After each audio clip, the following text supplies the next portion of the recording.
solution. According to, quote, sources, New York is interested in bringing back Jeff Van Gundy or his former assistant, Tom Thibodeau, who also had stints as the head man with the Bulls and Timberwolves. Van Gundy already kind of dismissed the rumor this morning on the radio. Chris, my Knicks are a disaster. Do you think they should go after Van Gundy? Or Thibodeau, you mean? Or Thibodeau. Look, both Jeff and Tom are great basketball guys. They both know the game, very well. I covered Jeff when he coached the Knicks before, and he was a very good coach, got them to the NBA Finals. But, look, he's been away from the game 10 years, and I know he's coaching some of the Team USA international groups. But when I look at Jeff and more so Thibodeau, because there's a track record there, the game has changed now.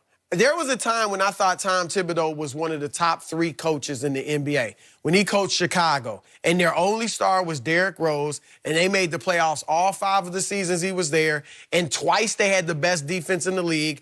2 of the other years, they were top 6 defensively in the league. So he was a defensive coach. He goes to Minnesota, and they are horrible defensively for his entire tenure there. They're 27th, 25th, and 24th in the league defensively with a great defensive coach. What that tells me, and I know you can blame Karl Anthony Towns and Andrew Wiggins. They weren't defensive-minded guys.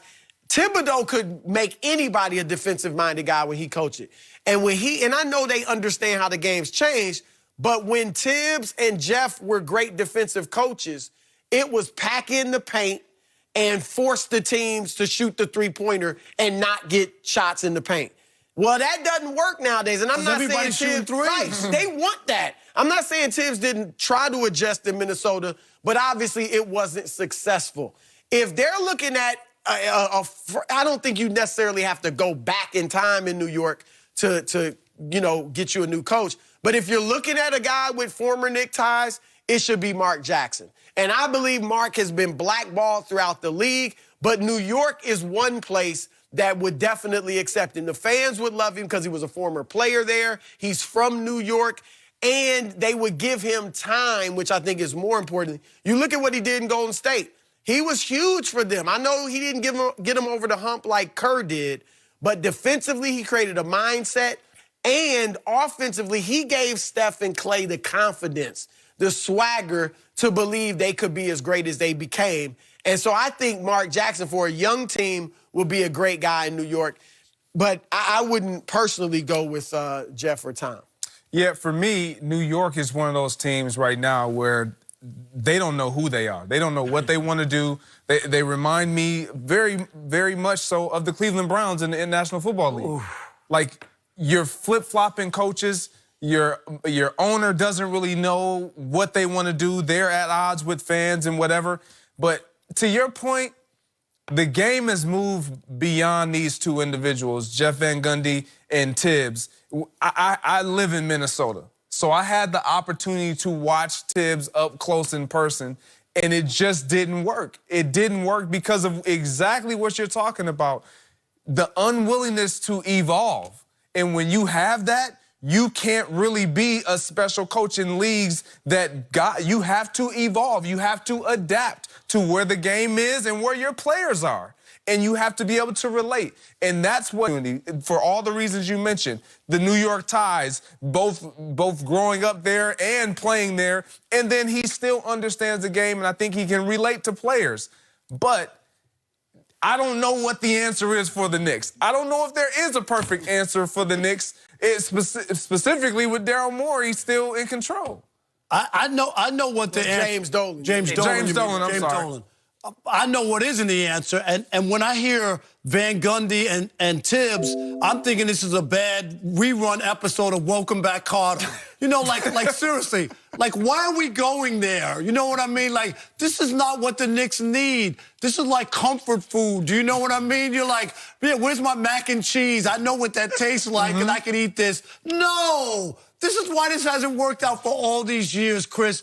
You know this. Jeff Van Gundy, when I covered the Knicks, and we both did, Jeff Van Gundy was the assistant coach. I know Jeff forever, for 25 years. I covered Mark Jackson. You brought up Mark Jackson. In college, when he played at St. John's, that's how long I've been around. So I'm with you. I would rather see something like that than to go backwards with these two guys who have been out of it or didn't have the success when he got his second chance. Not a third time. Is Larry Brown not available if you're going that He's route? like 80. Rob, it's not just the coaching situation. 6 coaches in 7 years. It's the owner. It starts with Dolan. We know it's the owner. Nobody wants to play for him. We know that. Kevin Durant kind of said Did you negative see what they did to Charles Oakley? Listen, they do that to Oakley. I mean, it's an embarrassment for 2 decades now. Seriously, since Patrick Ewing left, this team has been a dumpster fire.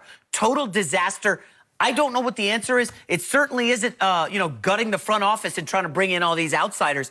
If you're asking me, as a Knicks fan for 2 decades, I still wear my Patrick Ewing jersey to coach my kids' basketball games.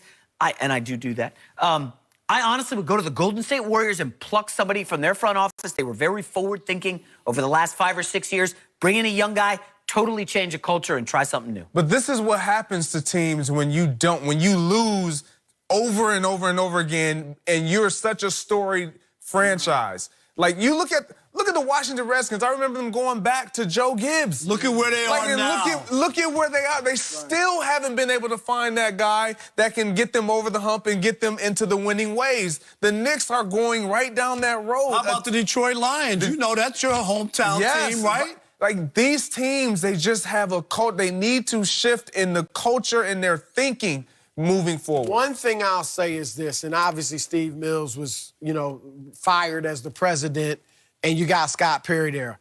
One thing they did do, and I know the team is a mess right now, but they've put them in position at least where, like, they got 1- and 2-year deals. So they have a lot of cap room. You got some young players. They got like 7 draft picks over the next few years. They got a lot of draft picks. So if somebody can come in and get the players there. Like, they got the room to go get free agents. They can change the image. They brought in a business brand consultant. But wasn't that Chris Dale? By the way, there's nobody good in free agency available this year. There's nobody. But that's what they should wait till next year. Don't spend the money now and waste it up. Well, who are you getting now? I thought that